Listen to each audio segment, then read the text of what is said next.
What's up, my Mind Your Money business folks? It's me yet again with another video on today's stock market news. And things have gone up, people. Things have improved today.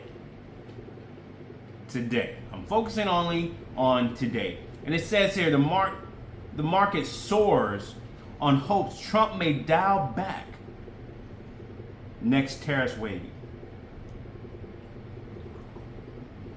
Hopefully you guys are having a blessed day. You're in the market. You're not trying to time the market. You are investing.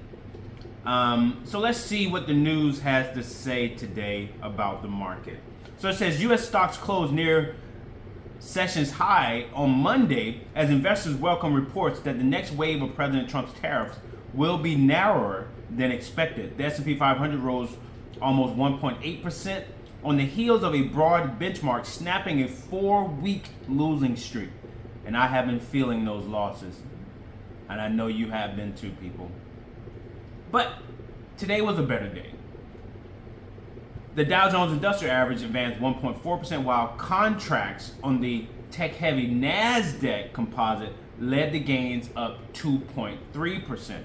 So on Monday afternoon, President Trump said he will give a lot of countries breaks when it comes to reciprocal tariffs expected April 2nd. We may take less than what they're charging because they've charged us so much. I don't think they could take it, Trump said. This followed news reports from Bloomberg and the Wall Street Journal that the U.S. reciprocal tariffs plan may be narrower than it previously anticipated. That's providing some relief from fears that an escalating trade war would drive up inflation and further slow the economy. The yield on the 10-year Treasury rose about 7 basis points to 4.33% as worries about a tariff hit to growth and global trade eased and appetite for risk sharpened. Tesla stock rallied near 12% today as markets assess signs Trump won't unveil tariffs on the auto sector on April 2nd as anticipated. Tech-heavy stocks broadly got a bid after Jack Ma Ants, I don't know who that is, said it expects a hefty cut to AI costs using alternative chips to NVIDIA. U.S. economic output moved higher in March, but still reflected an overall growth trajectory for the U.S. economy that was slower than initially hoped in the first quarter, according to S&P Global Flash U.S. Composite PMI. The highlight of the week's economic data is release of February's personal consumption expenditures index, the Federal Reserve's preferred inflation gauge, on Friday. So reports are coming out on Friday, people.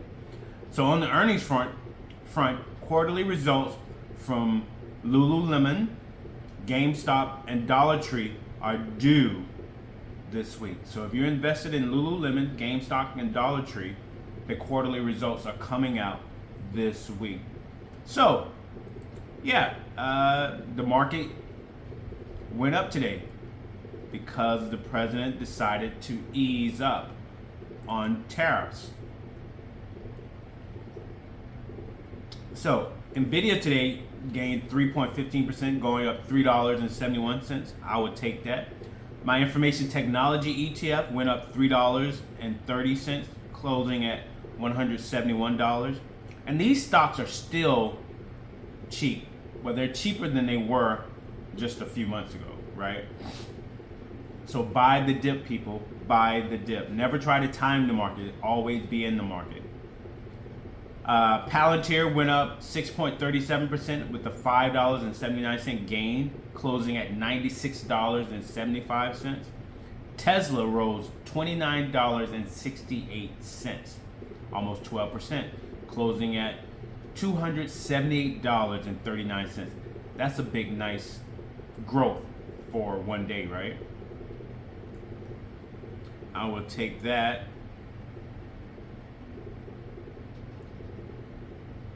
What did Broadcom do today?